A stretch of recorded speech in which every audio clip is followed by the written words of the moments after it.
Okay, so we are going to do a poultice and a compress today. And we're going to do this with peppermint. So we have a nice bag of peppermint herb from Mountain Rose. I love their stuff. It's very potent, fresh. And we're going to take a handful of that herb. And we're going to put it in the pan that I have here on the stove. And let's see about how much we have. Put it in the pot, and probably one more handful because we're going to put this on somebody's leg, just as if somebody had a strain or a sprain. And so put your hand in the thing and so we can see about how much is there. Okay, that should be good for the poultice. And then we're going to pour water in. Now, since we're doing a poultice and a compress, we're going to use the herb for the poultice, and we're going to use the leftover liquid for the compress. So we're going to pour some in, and right about there, stop because we're going to stir it. Okay, so we're going to stir it up and see about how much. Go a little bit slower. Mush it down with the spoon, like that. Let's add some more water. The herb, because it's dried, is going to soak up quite a bit of the water, okay?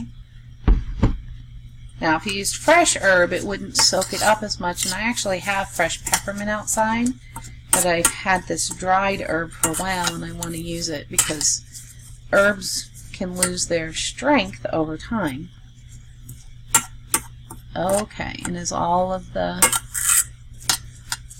I don't know if you can see about how much water...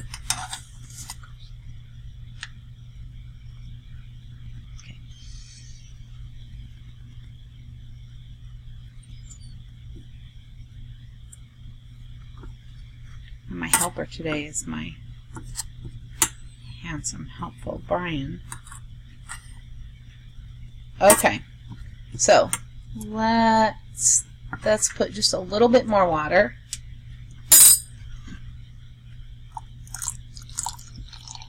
Okay, and there's some here on the side, on the inside part. There we go. Alright, so now let's turn it on to low and maybe put it on 3. Again, I'm on my electric stove. And we're just going to let this get warm. Now remember, if you are putting it on a burn, you get it warm and then it has to cool back off to room temperature. If you're putting it on a sprain or a strain, you don't want to use it too warm in the first 48 hours, but then after that you can make it warm. And of course, for older strains or sprains or muscle aches, you can put it on warm. Okay, we're going to let that heat up, and then we're going to strain it out. Okay, so that's nice and warm now. What I've done is I've set up a bowl. It has a white cloth in the bottom that we're going to use for our compress, and then a strainer that's sitting right over the bowl. So we're going to pour the whole thing into the strainer. You probably need the spoon to scrape that herb.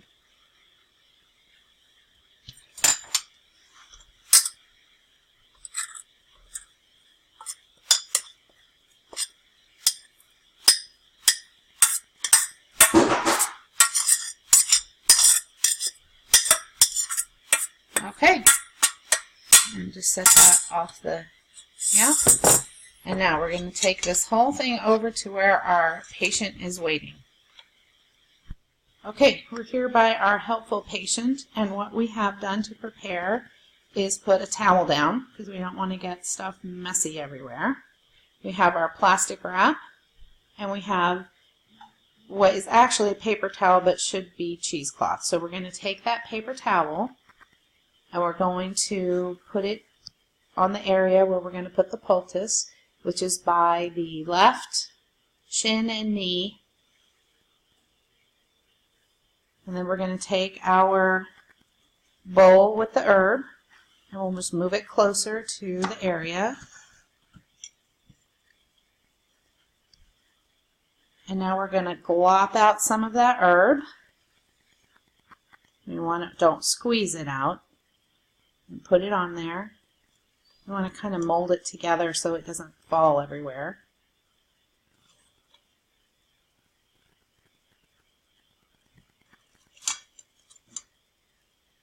Okay, now what we're going to do is we're going to cover that with plastic wrap.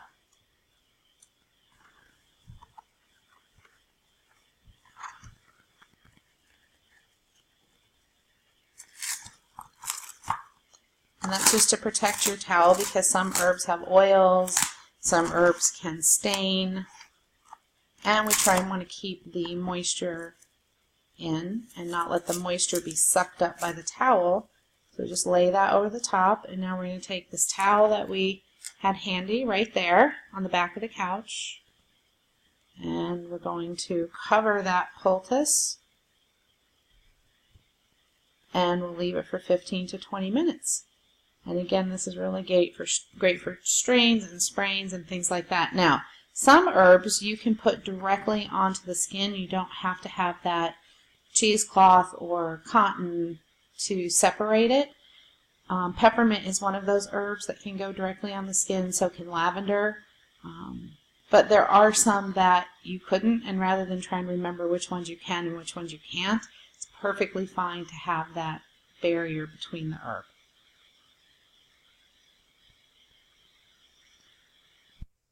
Okay, so that was the poultice. Now we're going to do the compress, and it's basically the same setup where we've got our towel, we've got a piece of plastic wrap and another towel, and what we have is the liquid that we strained out of the herb that we made the poultice with. And so we're going to take that material and we're going to squeeze out. It needs to be very moist. And then we put that directly onto the area that we're trying to compress. We cover it with the plastic. And that's our dog being brave in the background. And then we cover it with the towel. You can leave this on 15 to 20 minutes. Longer if your doc tells you to, shorter. And that's it. Folks, that is poultices and compresses.